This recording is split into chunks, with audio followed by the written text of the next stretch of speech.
안녕하세요. 은빛사연입니다. 자식 집에 하루 다녀오는 것도 눈치 보이는 세상인데요. 저는요, 자식들이 제 집에 아무 말 없이 들락거리는 것조차 더는 감당할 수 없었습니다. 그래서 어느 날 현관문 비밀번호를 바꿔버렸습니다. 다들 놀라셨죠? 하지만 그 선택 뒤엔 저의 아주 조용하고도 단단한 외침이 있었답니다. 이야기를 듣기 전에 구독과 좋아요 부탁드립니다. 구독과 좋아요는 큰 힘이 됩니다. 그럼 그 이야기를 들려드릴게요. 안녕하세요. 70이라는 숫자가 낯설지도 않을 만큼 혼자 사는 삶이 익숙해졌죠. 남편은 벌써 15년 전에 하늘나라로 갔고요. 그 뒤로는 조용한 집에 저 혼자만 남았어요. 아침엔 TV 소리로 하루를 시작하고 점심쯤엔 동네 마트를 한 바퀴 돌죠. 저녁엔 반찬 몇 가지 만들어 놓고 라디오에서 흘러나오는 옛 트로트를 들으며 하루를 마무리합니다. 그게 제 일상이었어요. 그런데 요즘은 그 조용했던 일상이 자주 깨져요. 엄마, 냉장고에 반찬 좀 가져갈게요. 오늘 우리 애들 여기서 재워도 되지. 엄마 애들 좀 봐줘요. 갑자기 약속이 생겨서.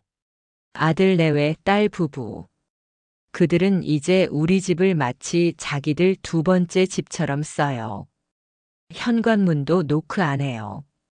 그냥 비밀번호 꾹 누르고 들어오죠. 어느 날은 딸이 전화 한 통 없이 들어와서는 이래요. 엄마, 나 좀 씻고 가도 돼. 애들 목욕도 좀 시키고.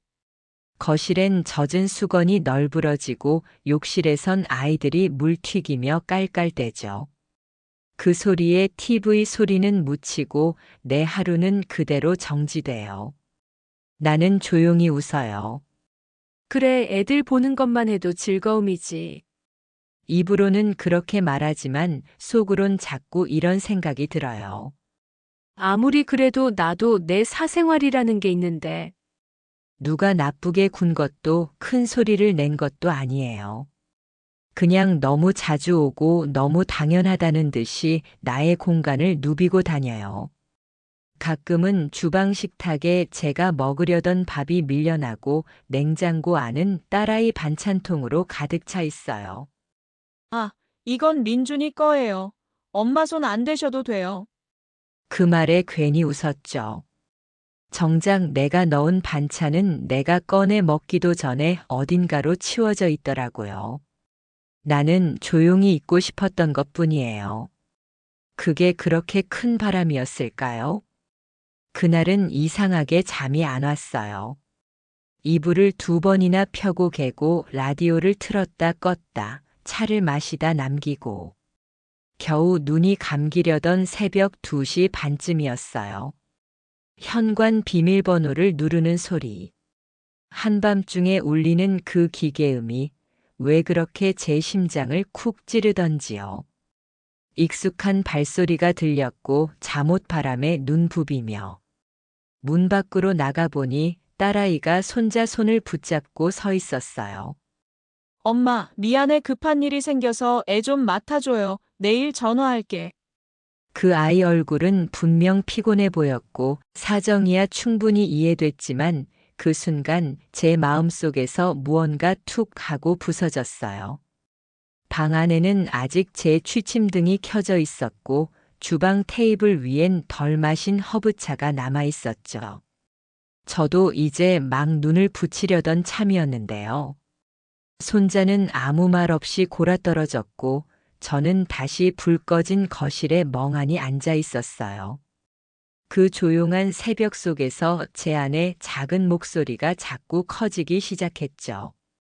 나도 이제 좀 조용히 살고 싶다. 누가 내 허락도 없이 들어오는 집이 아니라, 진짜 내 집에서. 생각해보면 남편 떠난 뒤 이 집을 지켜온 사람은 저였고, 밤늦게 불 끄고 아침마다 창문 열어 환기시키는 것도 저였어요.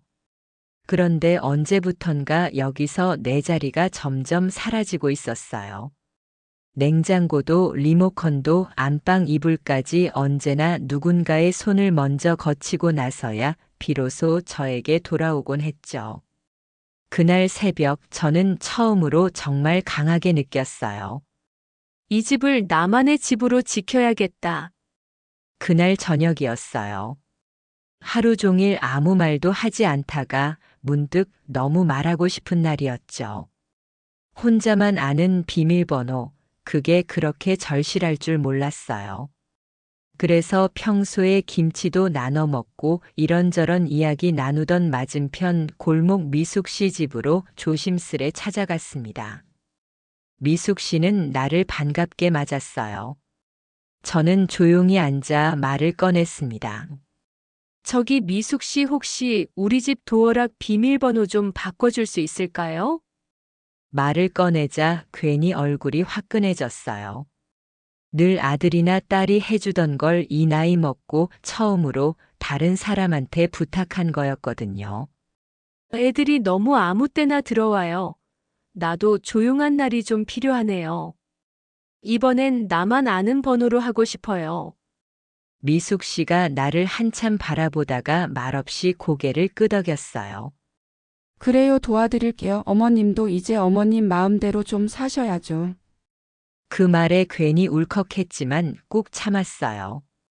내가 원한 건 거창한 자유가 아니라 그저 조용한 하루치 평화였거든요. 문 앞에 서서 새 비밀번호를 눌렀습니다. 익숙한 소리였지만 오늘은 이상하게 낯설게 들렸어요. 네 자리 숫자. 누구도 모르는 이제는 정말 내 집이 된 공간. 작은 버튼 하나 누르고 나니 그동안 참았던 내 마음도 조금은 눌러졌던 것 같았어요. 이틀 동안 참 오랜만에 조용했습니다. 누구의 발소리도 초인종 소리도 없는 아침. 햇살이 부엌 바닥에 길게 드리워지고 전기포트 물 끓는 소리조차 괜히 정겹게 들렸습니다.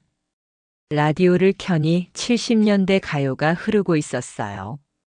젊은 시절 남편과 함께 들었던 노래들이었죠. 그 시절이 아득하게 떠오르며 문득 제 입꼬리도 올라갔습니다. 간만에 책도 꺼냈습니다. 글자가 잘 안 보이면 안경을 고쳐 쓰고 눈이 피로하면 그냥 덮어두고 누가 뭐라 하지 않으니까 읽든 말든 그게 다 제 마음이었어요. 점심도 제가 먹고 싶은 걸로 차렸습니다. 김치 하나에 밥 한 공기. 딸이나 며느리가 봤으면 엄마 이게 밥이야? 했을 텐데요. 저는 그 한 숟갈이 참 편했습니다. 그렇게 느긋한 오후. 소파에 앉아 있다가 그만 깜빡 잠이 들고 말았죠.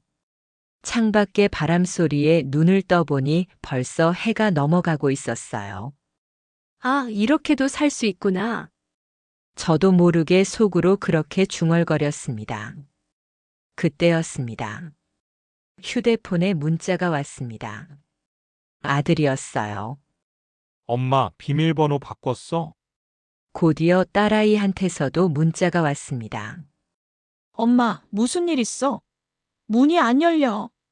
문자창을 한참 바라보다가 한숨도 웃음도 없이 그냥 이모티콘 하나를 눌렀습니다. 미소 짓는 얼굴. 그저 조용히 웃고 있는 아무 말도 하지 않는 표정. 그게 지금 제 마음이었습니다.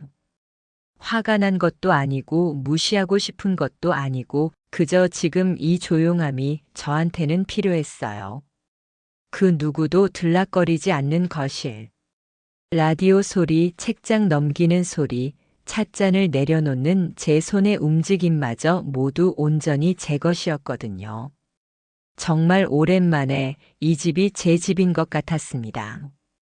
그날 저녁 문이 딸깍 잠기는 소리를 들으면서 아무도 들어올 수 없다는 확신이 어쩌면 이렇게 따뜻하게 느껴질 수 있는지 정말 처음 알았어요. 창문을 꼭 닫고 작게 라디오를 켜고 남은 국을 데워서 조심스레 밥상에 올렸습니다. 젓가락을 들기 전에 괜히 몇 초간 그릇들을 바라봤습니다. 그래, 오늘은 내가 좋아하는 된장국이네. 어디서도 불쑥 튀어나오지 않는 목소리, 뒤에서 들려오는 발소리 하나 없는 거실. 그저 TV 속에서 흘러나오는 소리만이 이 조용한 저녁을 함께 채워주었습니다. 저는 천천히 국을 한 숟갈 떴습니다. 입 안으로 퍼지는 구수한 맛에 마음까지 데워지는 느낌이 들었죠. 그리고 그렇게 생각했습니다. 이 집은 이제 진짜 나만의 공간이야. 내 허락 없이는 아무도 못 들어와. 어쩌면 이제야 제 공간에 제가 입주한 것 같았습니다. 몇십 년을 살아왔는데도 이렇게 내 집 같다 느껴진 적이 있었을까요? 그제야 오래도록 잊고 지냈던 단어 하나가 떠올랐어요. 여유. 그건 조용히 누리는 것이었고, 어느 날 갑자기 허락받지 않고 찾아오는 자식과 손자도 며느리의 반찬통도 그 여유 속에 들어올 수는 없었어요. 그 밤 저는 등받이에 몸을 기대고 혼자서 웃어보았습니다. 그래, 잘했어. 이 정도는 나도 누릴 자격이 있어. 비밀번호를 바꾼 지 겨우 며칠이 지났을 뿐인데요. 그 평온함은 오래가지 못했어요. 휴일 점심. 현관문 밖에서 쿵쿵 소리가 나더니 아들 윤호 목소리가 들려옵니다. 엄마, 이게 무슨 짓이야? 곧이어 딸 미영이 목소리를 높입니다. 무슨 일 있어? 왜 비밀번호를 바꿔? 왜 연락도 안 받아? 저는 말없이 문을 열었어요. 윤호랑 미영 둘 다 얼굴이 상기된 채로 들어오더니 숨 돌릴 틈도 없이 쏟아내기 시작하더라고요. 아들이 말합니다. 우리 집이기도 하잖아. 너무한 거 아니야? 딸도 한마디 합니다. 엄마 요즘 왜 이렇게 예민해졌어? 혼자 계시면 외롭잖아. 우린 걱정돼서 그런 거지. 그 순간 제 손이 덜덜 떨렸습니다. 그 말을 듣고도 또 조용히 웃고 있어야 했을까요? 아니요. 저는 그날 처음으로 진짜 제 마음을 말했어요. 걱정돼서? 걱정된다는 사람들이 내 허락 없이 들이닥치고 내 방에서 애들 재우고 냉장고에 반찬 싹 비워가고 이게 걱정이냐? 침입이지. 나는 이 집에서 그냥 식당 아주머니처럼 살았어. 노크 한 번 없이 인사도 없이 들락거리는 너희. 내가 아무 말 안 했다고 정말 아무렇지도 않았던 줄 알았니?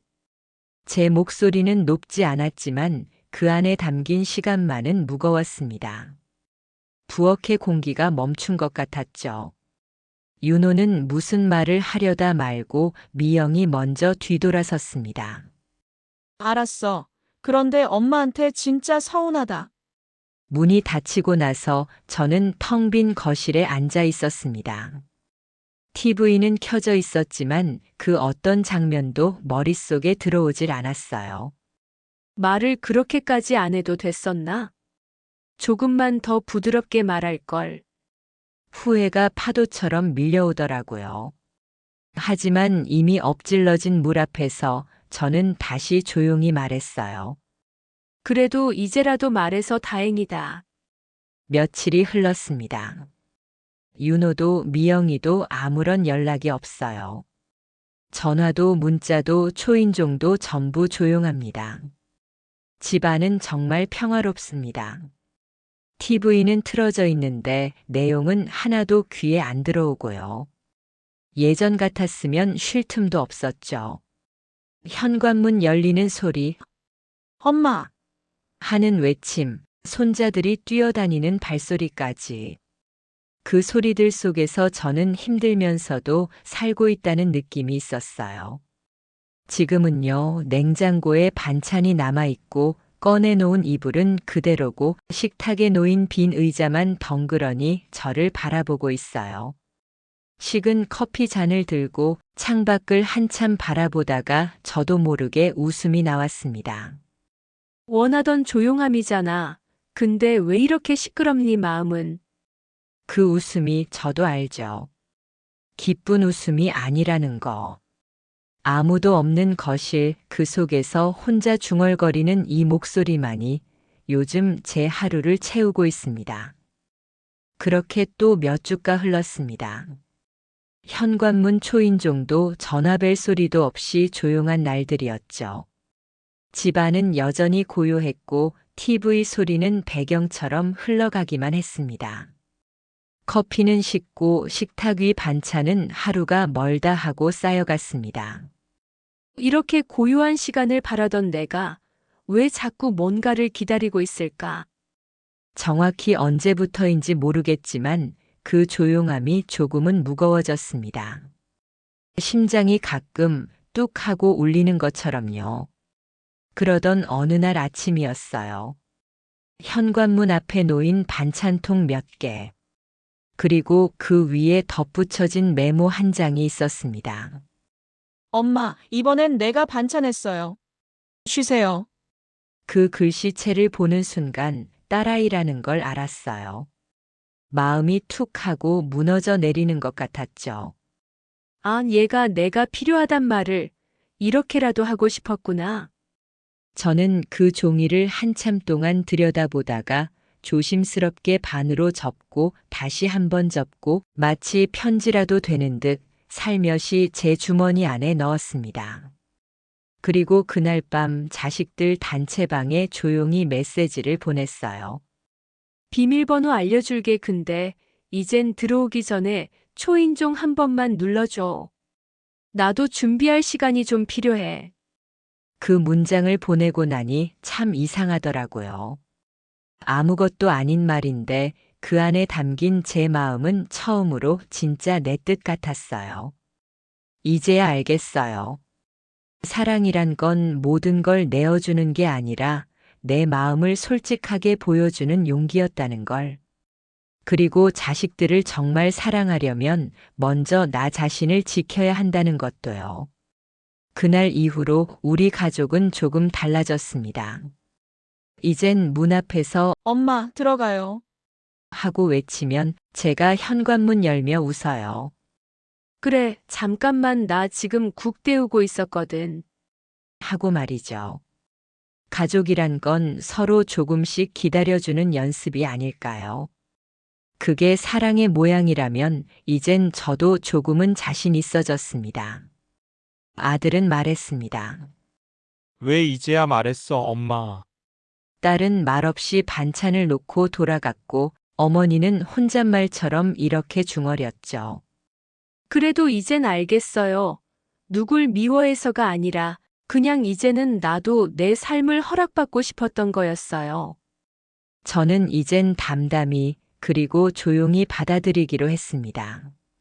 저를 지키는 일이 결국 가족을 지키는 시작이라는 걸 배웠으니까요.